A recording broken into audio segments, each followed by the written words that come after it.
evening, folks, and welcome to the Square D, the Jack the Ripper of GAA Analytics. My name is Conor Galvin, and I'm joined, as ever, by the professor himself, the king and founder of GAA Pro Stats, Mr. Stephen O'Mara. Stephen, how's she cutting?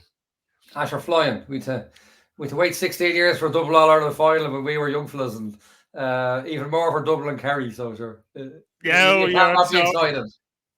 You can't not be excited. This has the likes of a build-up. This is like the fight of the century, the thriller in Manila, the rumble in the jungle, all roll into one now on Sunday. It's these kind of sleepless nights where you wake up at 4 or 5 in the morning and you're thinking of Jesus, what's going to happen? Looking down from Hill 16 and all the nerves and the tension they going around in the parade. Sport is unbelievable this time of year, isn't it?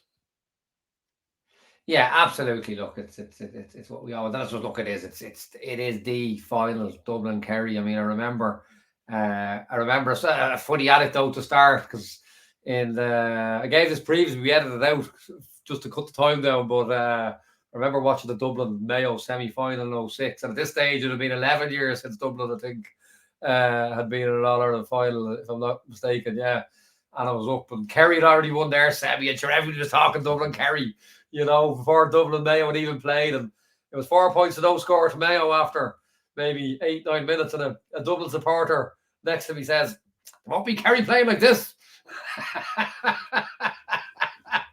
But fortunately, on this occasion, we do have another Dublin Kerry final.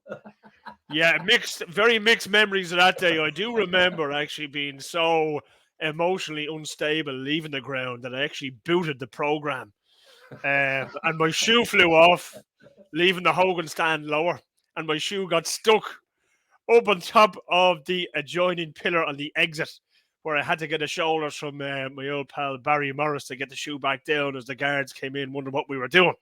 So if ever there's salt in the wounds, I remember that day very, very well. But listen, it was probably a blessing in disguise we didn't get there in 06 because we would have been hammered, more than likely. But this Sunday is a real Titanic clash. I mean, leaving out last year, we spoke, off air, right, about the difference in the semi-final last year. You look at the Dubs team against Monaghan, right, and only one starting forward, Cormac Costello, only one starting forward against Monaghan in the semi-final, actually started that Kerry game last year. This is a brand new Dublin force of nature going in here against the Kerry boys, isn't it? Yeah, and we'll come on to that. And I suppose when we look at everything and we weigh up, and we'll go through a few figures here and patterns and whatnot. And it was you who earmarked that to me. Fair play to you. It was outside of my remit there. Amateur stats. Amateur stats. But yeah, and when you say it's what did you say? It's a new force. To be honest, it's not even a new force. It's the original force, more or less. It's more in tune with the 1920 force.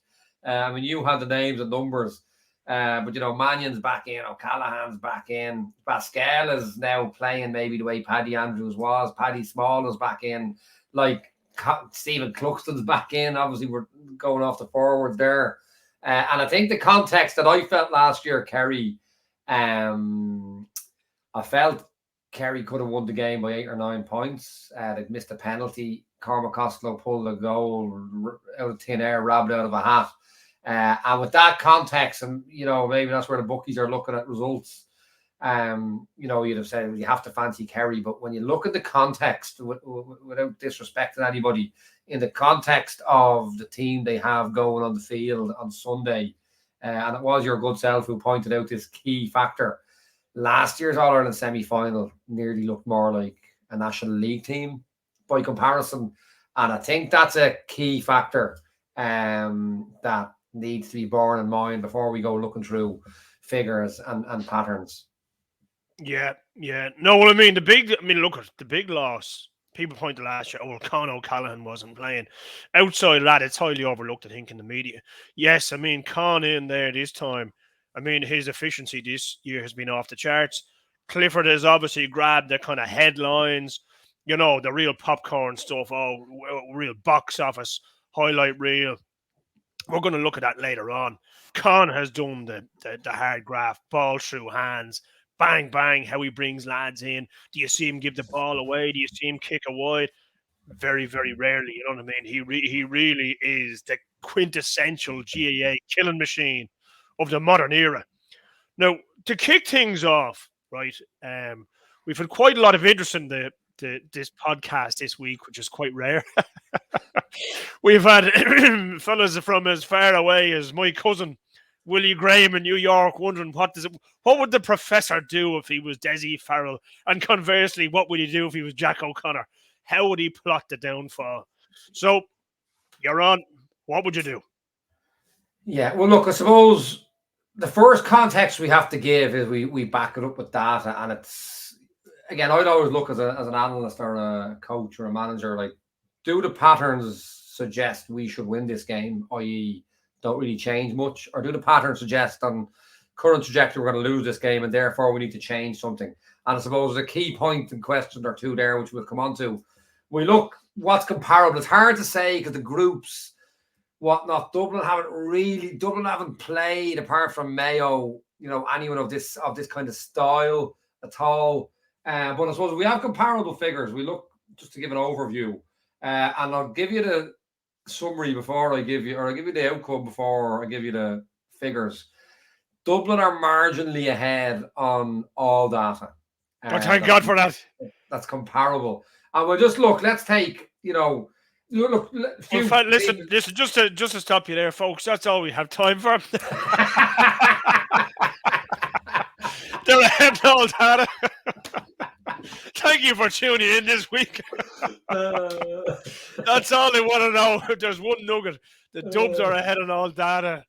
Look, I'll start with a rather explosive one. And no matter what you say, look, teams build momentum and evolve as the season goes on. But like the Kerry Mayo game can't be ruled as insignificant. I mean, ultimately, Mayo and Galway got in worlds of pain for not topping their group. And Kerry would have foreseen that world of pain was there for if they lost. And they did lose to Mayo. They got lucky. They're good friends in Cork. Did them a huge favour. But we compare games here. Dublin versus Mayo. Dublin, 6.4 points per 10 phases. Off the charts. Kerry versus Mayo, 4 points per 10 phases. Interesting. We look at Dublin versus Monaghan. 5 points per 10 phases. Expected score, 4.2. Kerry versus Derry, 4.7 points per 10 phases. So even when we look at Kerry versus Derry, Dublin versus Monaghan, Dublin slightly ahead, albeit Derry slightly better defence. Dublin versus Mayo, the figures are far better. We look at an asset test. We now, as for the last 4 games, I have really incisive data. The data that constantly had me backing against Ballymun during Vincent's heyday. What did you score through blanket defences compared to man-on-mans? I have to do that manually or just with my eyes do it Ballymun. But we don't have that in all these games. So I'll go back to my old school for me. Short kickouts, ball and hands around the D, around the half-back line. Dublin versus Mayo, 1-4 from 10, 70%. Kerry versus Mayo, 9 points from 19, 46%. However, expected score of 43% and 43%. Obviously, the goal chance there for Dublin swings it. So identical expected score, though there's a nuance there against Mayo. We compare what did Mayo score against Dublin and Kerry. Mayo 2 from 11 against Dublin. What have I got here? 4 from 15 against Kerry. Again, it's 18% against Dublin, 27% against Kerry. But expected score, Mayo shot poorly in both cases. Expected score 29% against Dublin, 35 against Kerry. So there's a small metric there. Every little metric is slightly favouring Dublin, or in the points per 10 phases, significantly Dublin compared to Kerry against Mayo. A key point, and it's so Dublin and Kerry like, we grew up back in the day where Dublin, infamously shot games away. They're probably scoring 1 out of 3 or 2 out of 5. Now, when we look at Dublin's figures, forget about expected score, because Dublin always shoot above expected score. Rare that they don't. Tyrone in the league in 2019, they shot below and they lost. Kerry are shooting below expected score quite frequently, which is noteworthy and very un-Kerry-like. I haven't got the average, but I'd say at best they've hit average.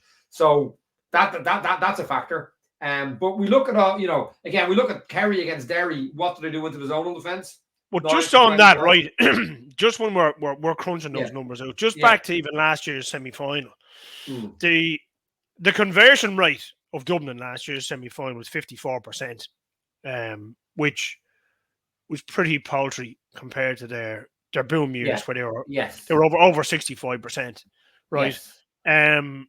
I know a lot of lots been made of last year's game, right? There was a Johnny Small black card in the first half.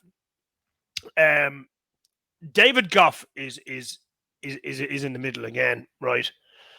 This weekend, look at without going through propaganda or publicity, he's one of the more high profile referees out there. An awful lot might hinge on Sunday, in terms of what team plays Goff the best. Like we know against Mayo at Dublin, right? He made a hero out of the Mayo forwards in the first half. Any contact at all on a Mayo forward, he was pinging the Dublin backs.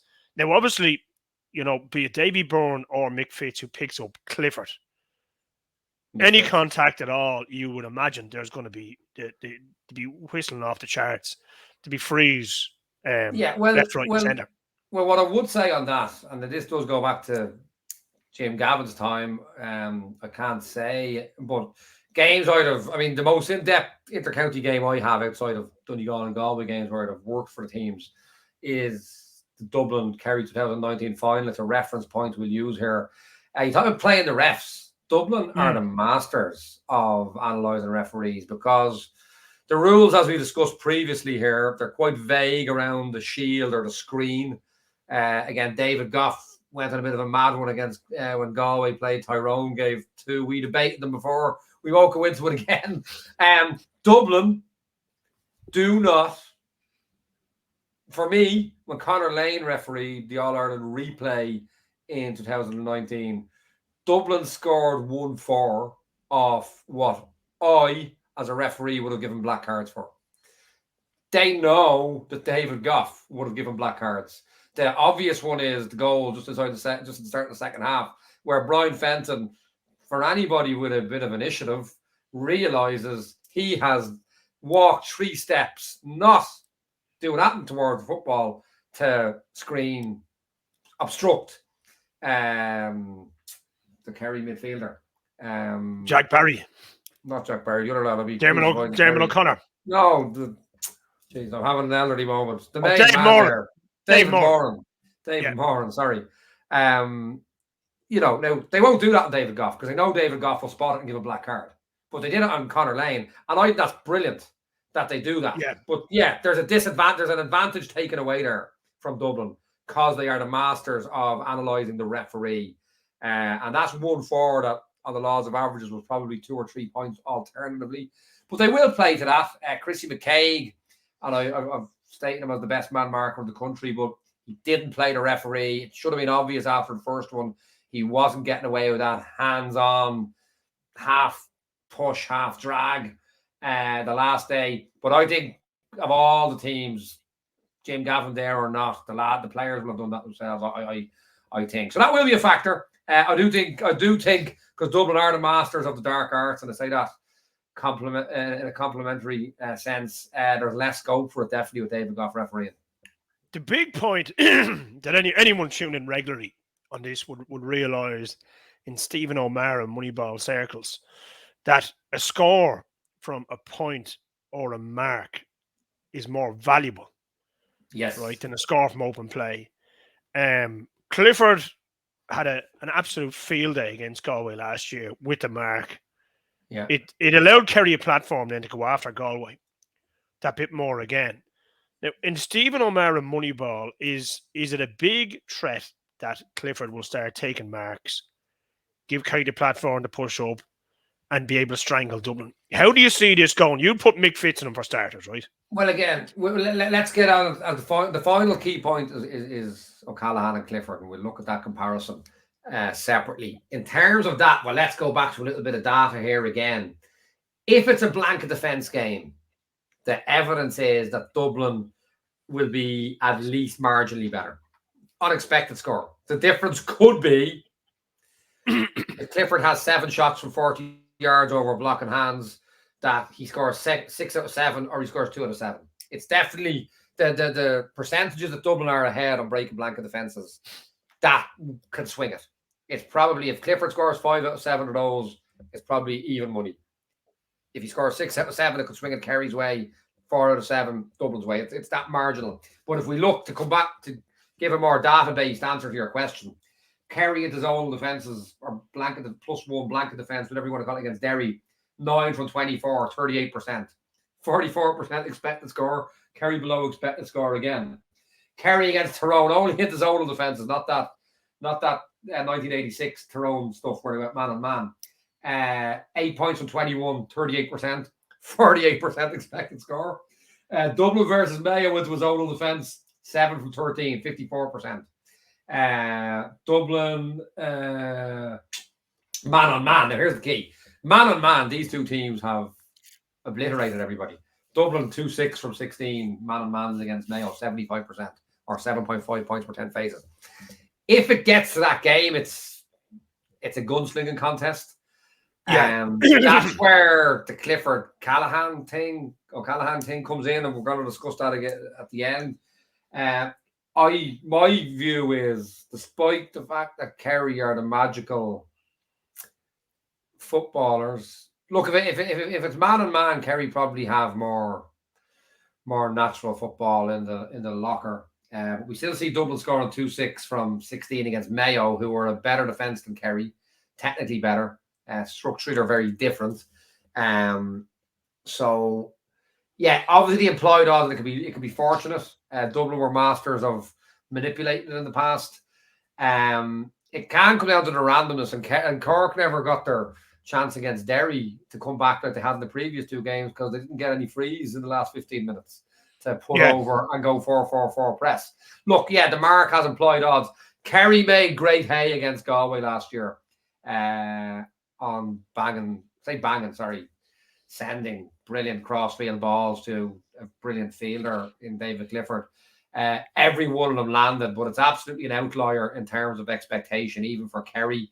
They gave an exhibition of trying the same balls in the first 10 minutes against Dublin in 2019, and 4 out of 4 got cut out. So I don't see the evidence that banging long crossfield balls to Clifford is going to work against them. What they did, the cornerback last year, right? In the first half of the match against Dublin last year, they kicked in 8 long balls. They won 5 and they scored 1-3. Yeah. Will they do the same on Sunday? Oh, I think they'll try a few for sure. But again, there's a context around that, and look, I don't have data on this, and I don't even have memories in my head. But again, we look. You might have muted yourself there. Just be wary. You're back. Yeah, no, we're back live. They're just when you better players on the field, you get less. You give away less nice opportunities for a Kerry to have a look up 60 yards out, have a look at your target, swing it across field. I think Dublin have better players in the field, so there'll be less nice opportunities for it. I haven't got that figure.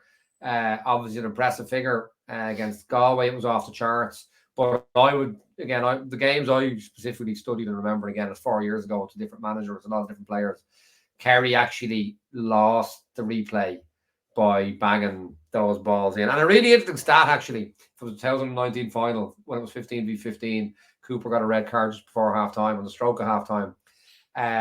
Kerry had 20 phases of possession, and they got shots off on 17. And the 3 they didn't get off were David Moran trying long, aggressive passes, 2 with the boot, 1 with the fist.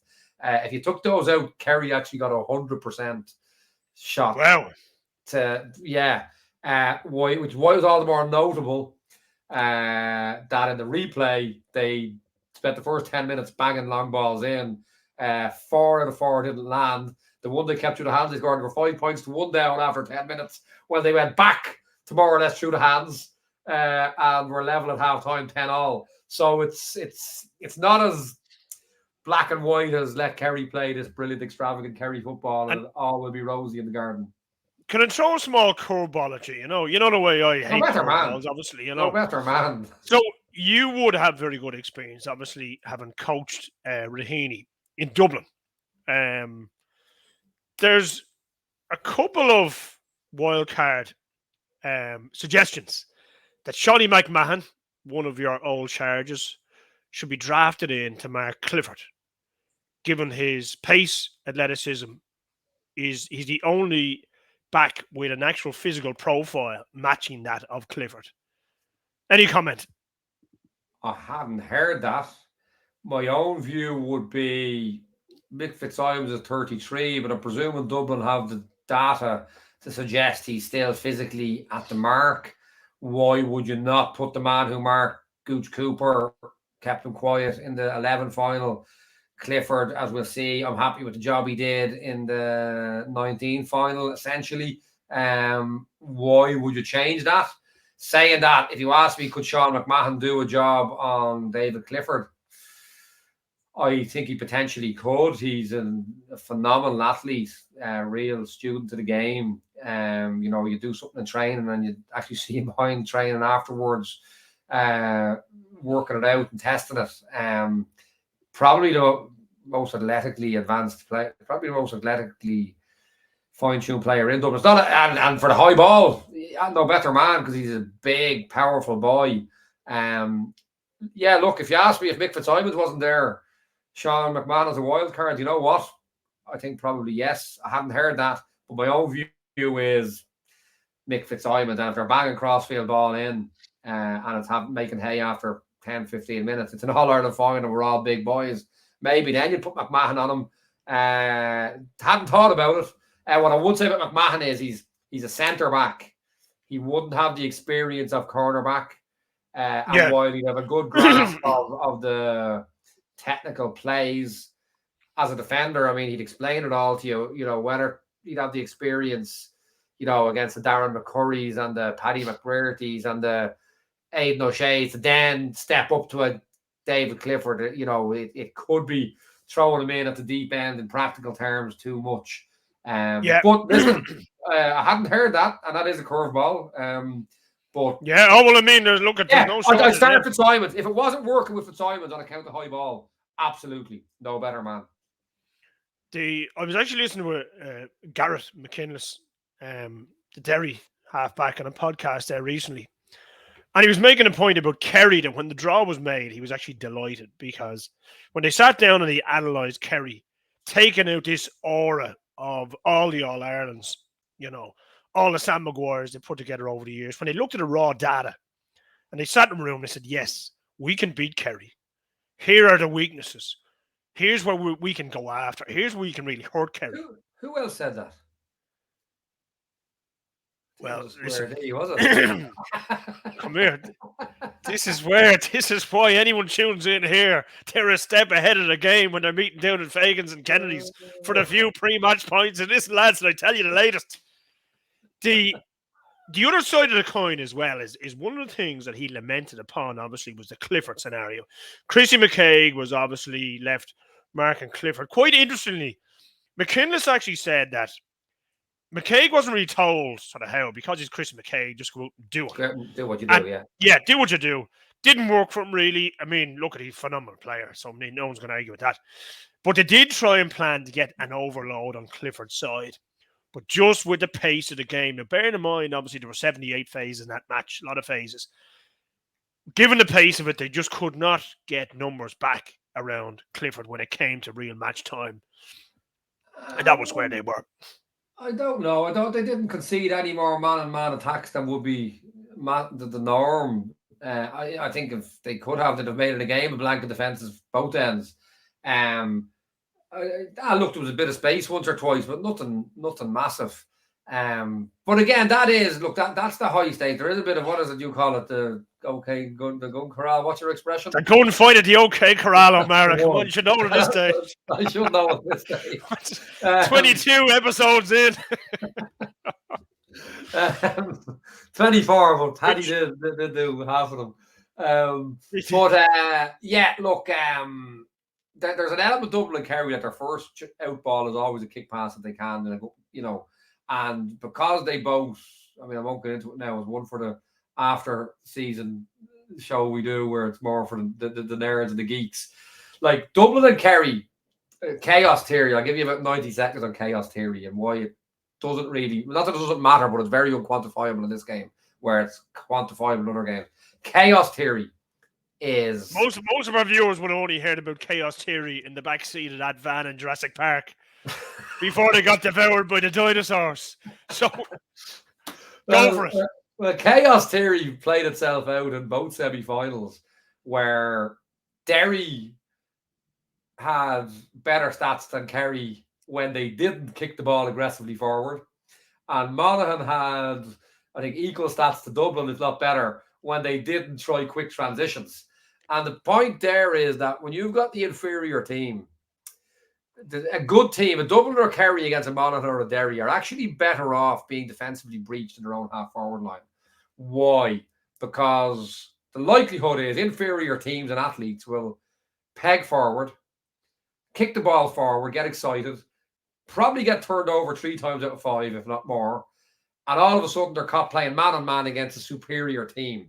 Now, my new updated software, the GA Pro Stats, can actually quantify this in real time, and it's a game changer.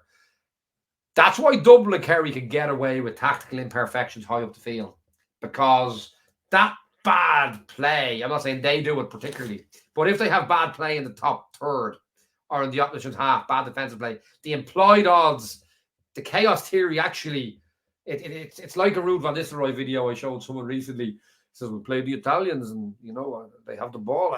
I'm thinking the full-backs to go forward, so I have the chance on the counter. No, Italian full, they stay for because they see to attack is a chance to concede a goal on the counter. And it sums it all up because I didn't score that day. They didn't even get close.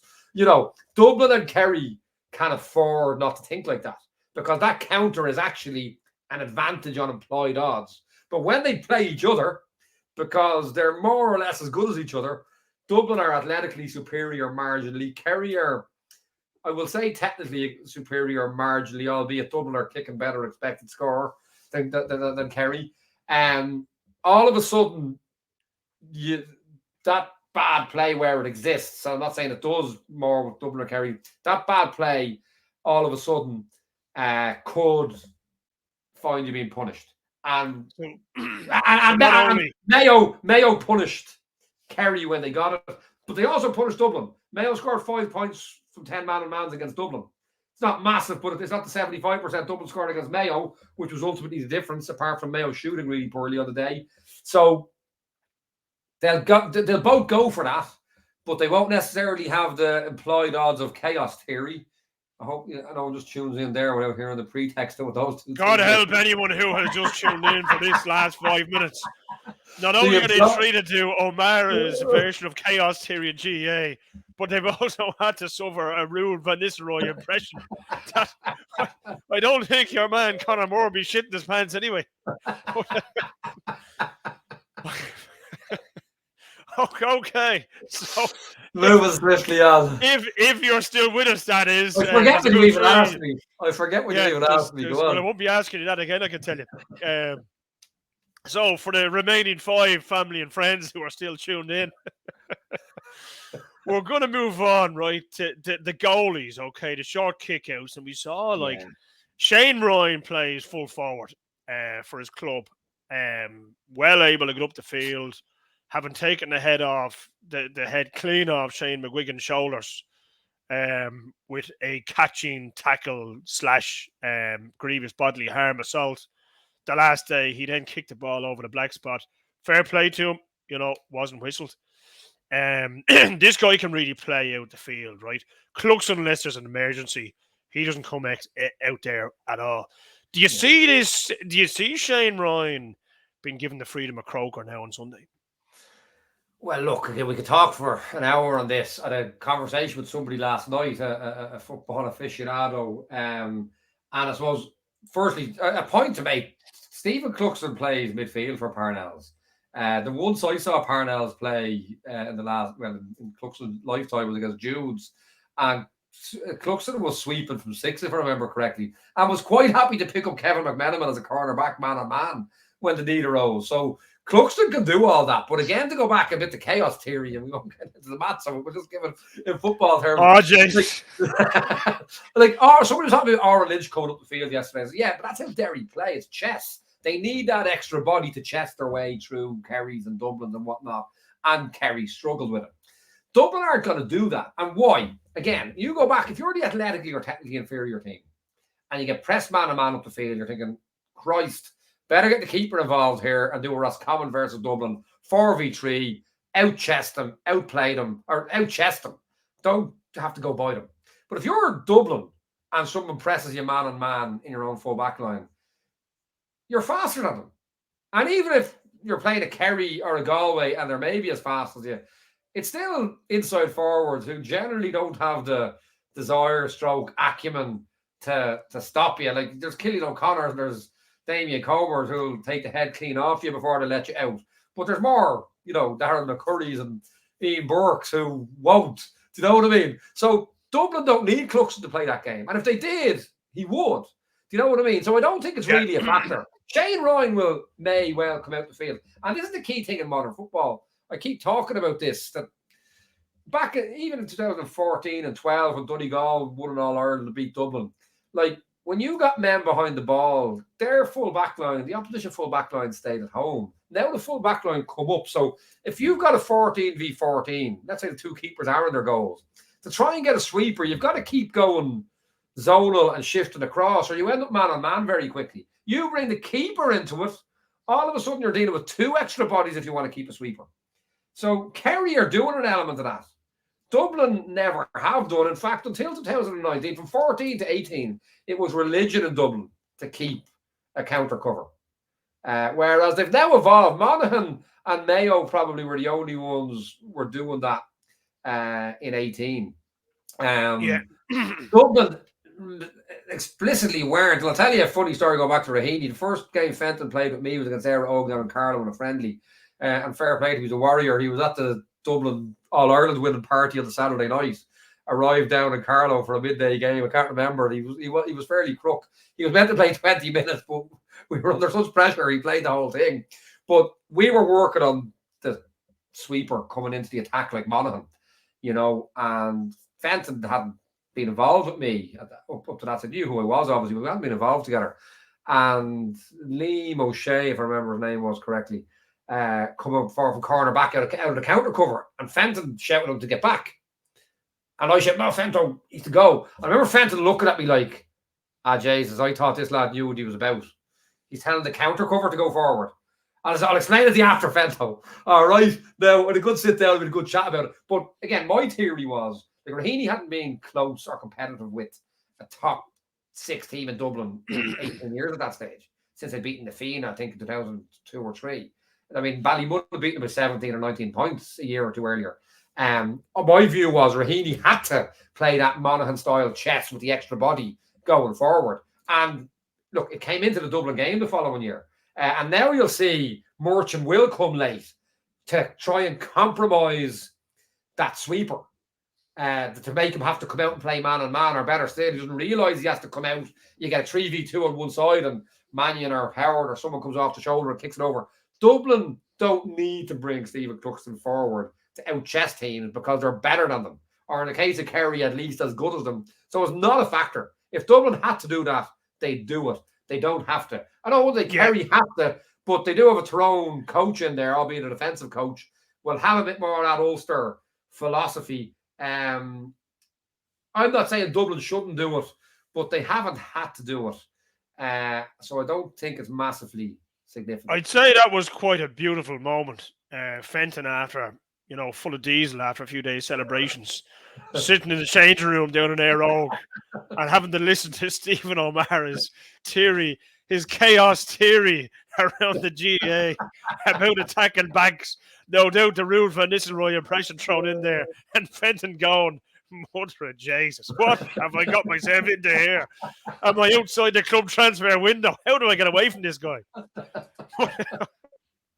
But there's the genius of it all. And I mean, on those nuances as well, I mean, one of the things that sticks out in Kerry's end as well is Kerry, we've gone through the forward ranks before, and I mean, look, the influence of Shawnee O'Shea and everything like that. Kerry are happy to defend rather with 14 players. And like against Derry, leave Clifford on his own, way up the field. Even when Derry or on Lynch, the whole lot, he had the whole Derry half to run into. If Derry were turned over, they were gone.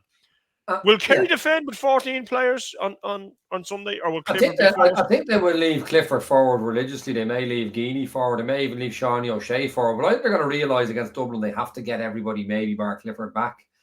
The key question about the defender, and you asked me, and I'm conscious the clock don't go on too much longer, and we still got Callahan and Clifford to do. You asked me what would you do if you were Jack O'Connor, and what would you do if you were Desi Farrell. So what would you do if it was Desi Farrell? I'll get Stephen Cluxton and Paul Mannion back into the team. Voila, we have it. I would definitely get Kieran Kenny into the team for as long as he's physically able to, and we'll look at that briefly afterwards. And otherwise, I wouldn't do much more differently than what I've been doing if I was Dublin. If I was Kerry, the $1 million question. The $1 million request for Kerry is their defence is revolutionary in the sense that go back a couple of years ago, let's say go back 10 years ago, teams couldn't break blanket defences. Dublin, Donegal, 2014. Jim Gavin became obsessed with it, got in a basketball coach, Ingle.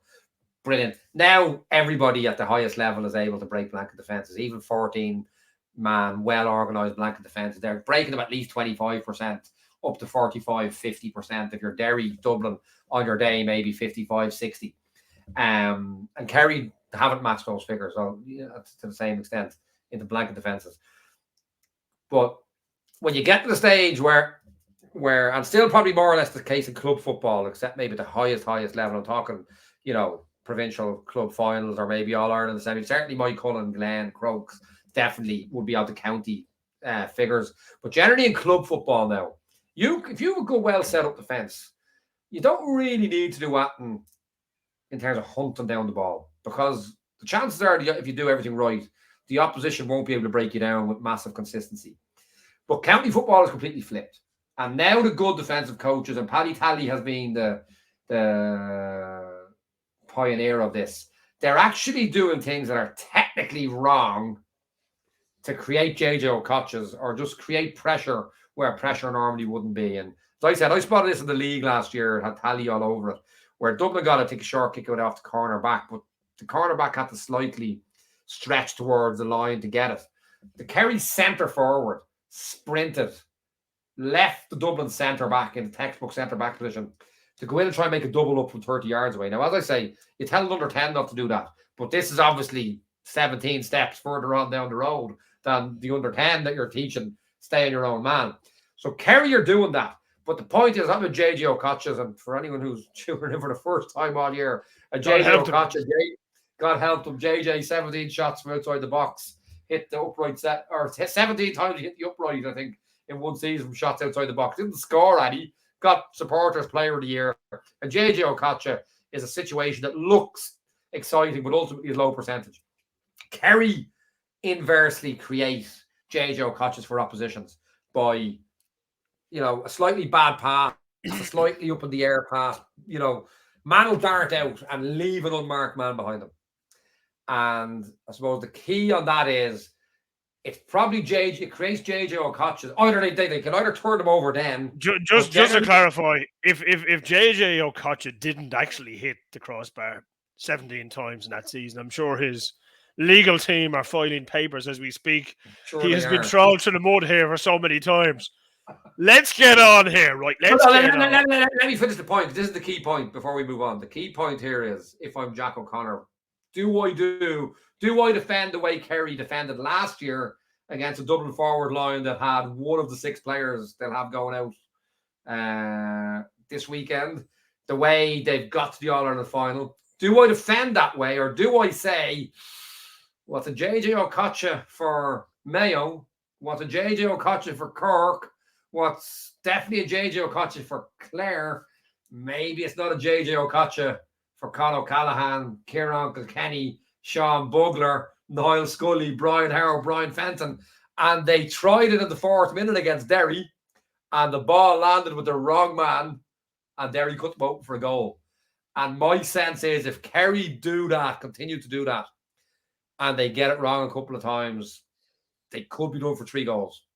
with the caliber. If I was Jack O'Connor, I'd probably start with that defensive philosophy, but I'd have somebody up in the stands making a call after 8, 10, 12, 15 minutes, whether to keep with it or whether to change it. And I'd be watching it throughout the game, that as fatigue comes in, 40, 45, 50, do we stay with this trying to press out on double ups, leaving unmarked men behind us?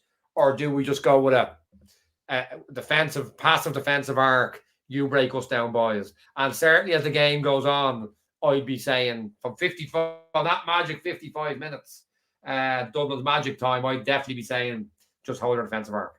Don't be jumping out. And that for me is got to be the key. Whether Kerry get joy off that or whether Dublin create carnage. And my gut tells me that with Conor Callahan, to bring us onto our key and final piece. Bingo. With Conor Callahan on the team, I think it could be a bad gamble for Kerry to do that. Okay, so I mean, look at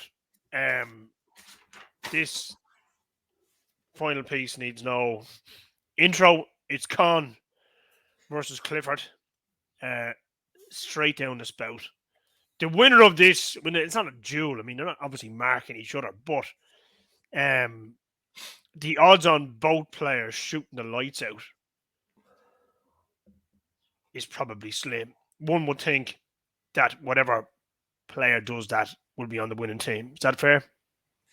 I would imagine, yeah, all things being equal, the difference in this game is maybe 10, 12 balls that Callahan or Clifford get with their back to goal inside the 45, not completely, where they have to just hand pass the ball backwards. Yes, I think what would happen on maybe those respective 8, 10, 12 plays, who would get more of them, what they will do with them, probably does tip the balance. And as my data is going to show, my full expectation is that that balance will swing favourably towards Conor Callahan. Ooh, things are getting better. Things are hotting up in the kitchen. Let's go. Give it to us. Now, again, the aficionado who spoke to me last night, and a very wise man. I won't say his name, or he'd never talk to me again. Well, you're under Doyle privilege here. Doyle privilege. He did make the point. Clifford was a 19-year-old in 2019, but a lot of the figures we have from this year are no different. In fact, they're more extreme. The drawn final in 2019, and we're going to go into more detail on the mathematics of this for the nerds when we do our post-season show and breaking down the money ball of the analytics and the GA ProStat system. But if we look at the drawn final, ball that went through Conor Callahan, this only counts the last 4 touches in any given phase of play, right? Okay.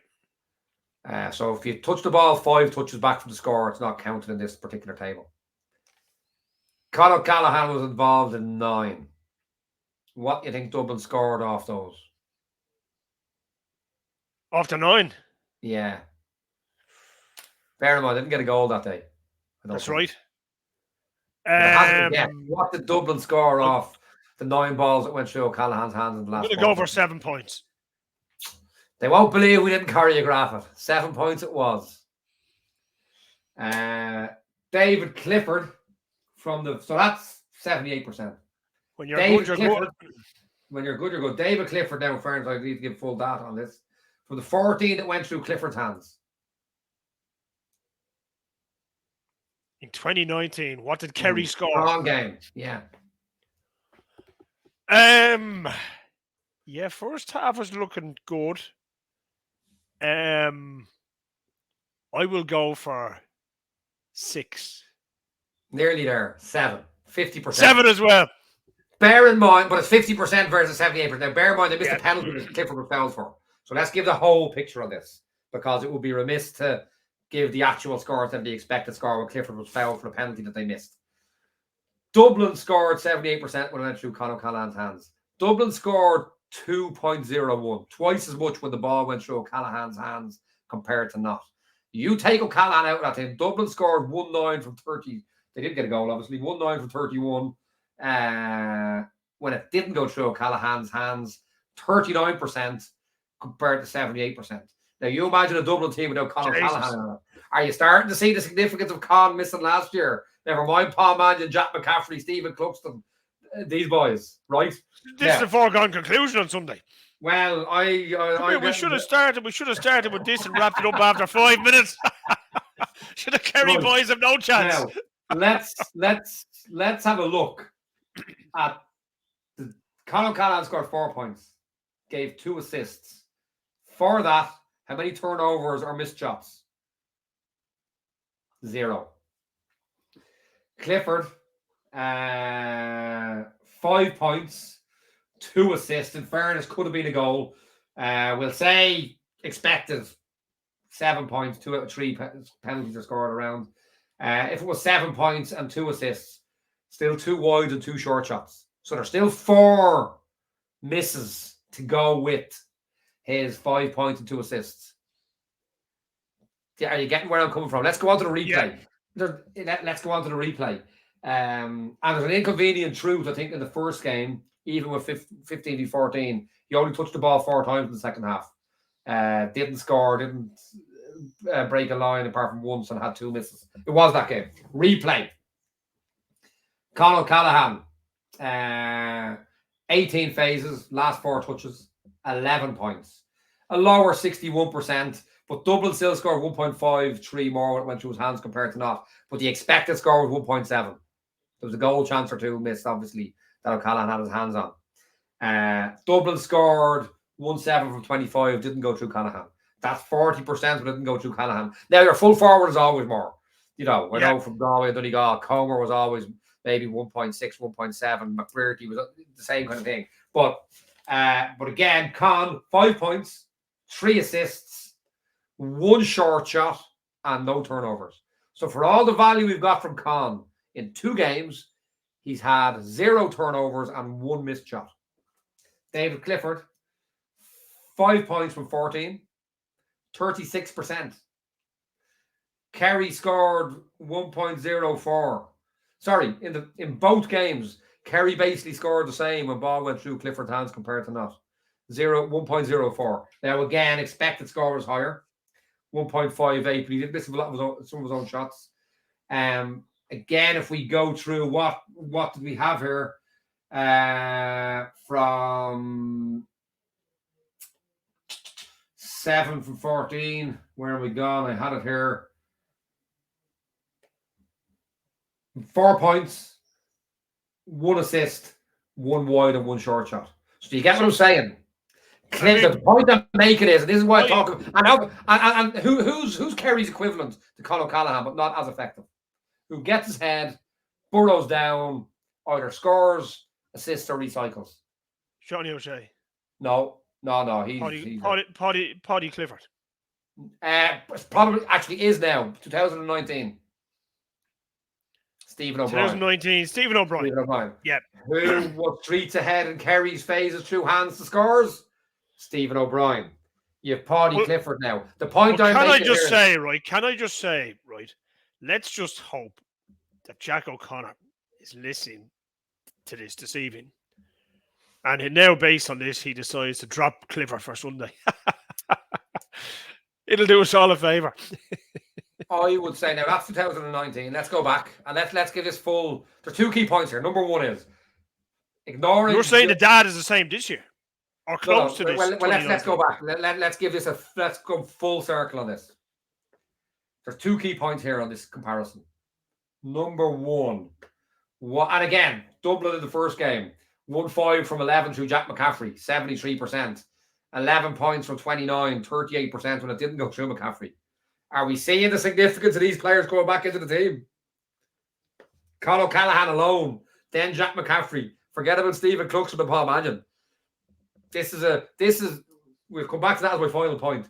That's the Dublin point. The Kerry point is there's data that shows in that drawn final in 2019. I know Kerry had an extra man in the second half, but they should have been up 5 points at half time with expected score. Kerry scored ball that didn't go through David Clifford's hands in the first half, and at that point 4.9 points per 10 phases was your goal standard.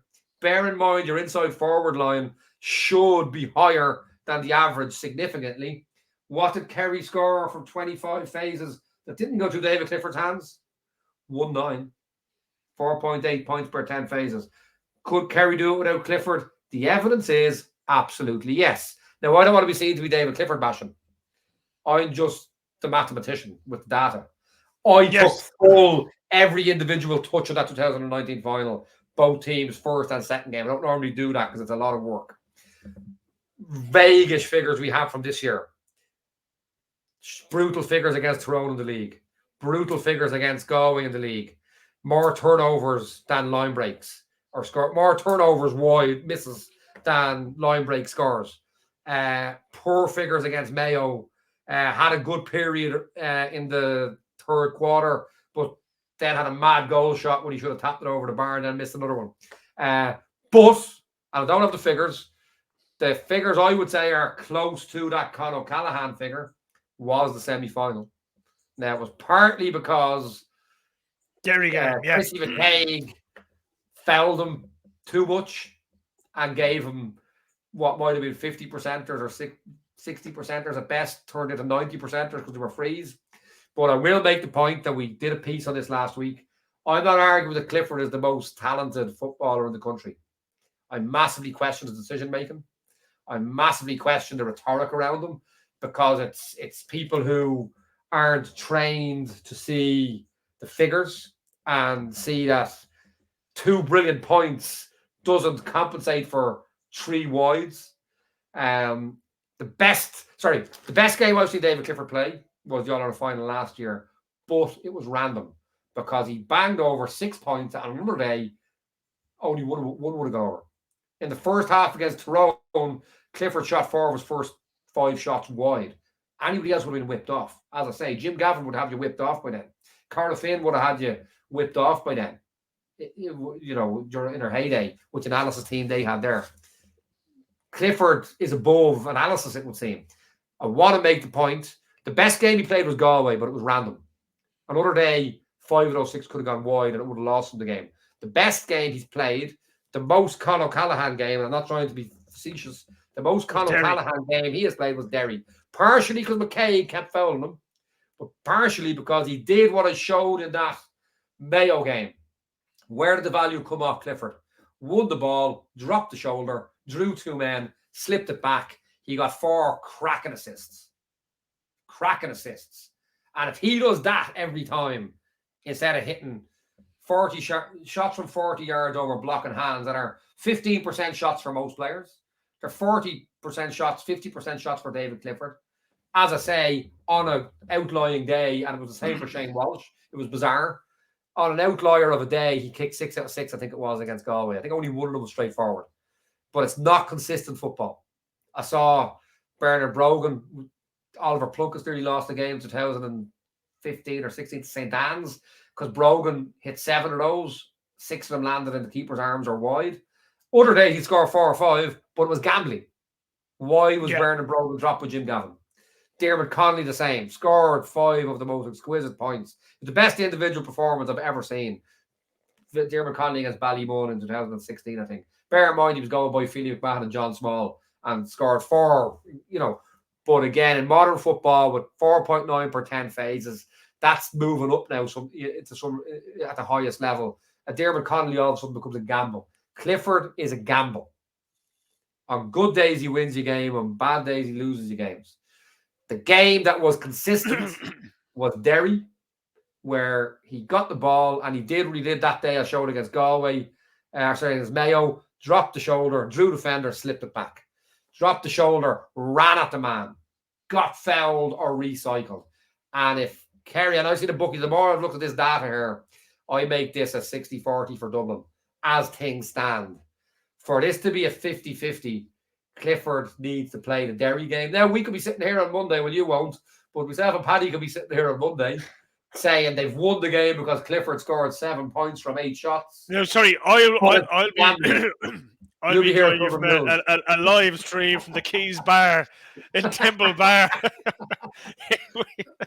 We'll be like the Sky Sports lads going over to Cave Solihull, with the yellow bar at the bottom of the screen.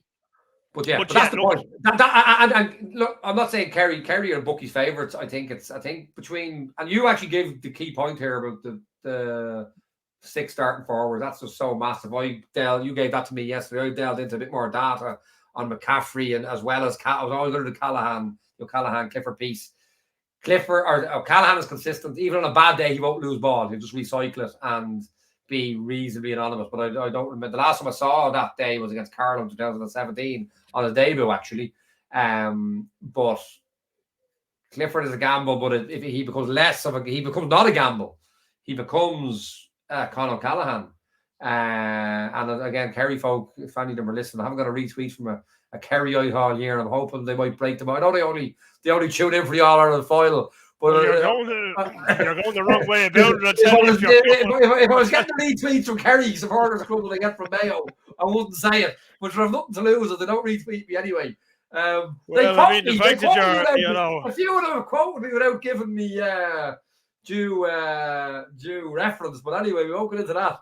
The fact you're trying to take a hacksaw to the goose that laid the golden egg down there, I don't see you endearing yourself to many of the Kerry boyos. But there's the data. That's where it's at. It's. I make it from all the data I'm looking at. I think it's down to 60-40. I think if David Clifford plays the way he played against Derry, it's probably it's still Dublin 52-48. I would say that's broadly putting a few mathematical pieces together. Well, no matter what way you dress it up. The Dubs, James McCarthy, to climb the steps of the Hogan stand. And wouldn't it be terribly sad to see McCarthy, Fitzsimons, and Cluxton steal Pat Spillan's All Ireland medal? Oh, heartbreaking! It would nearly bring a tear to my eye, Conor. And I think you'd be the same. God help your Kerry retweeters then, I can tell you.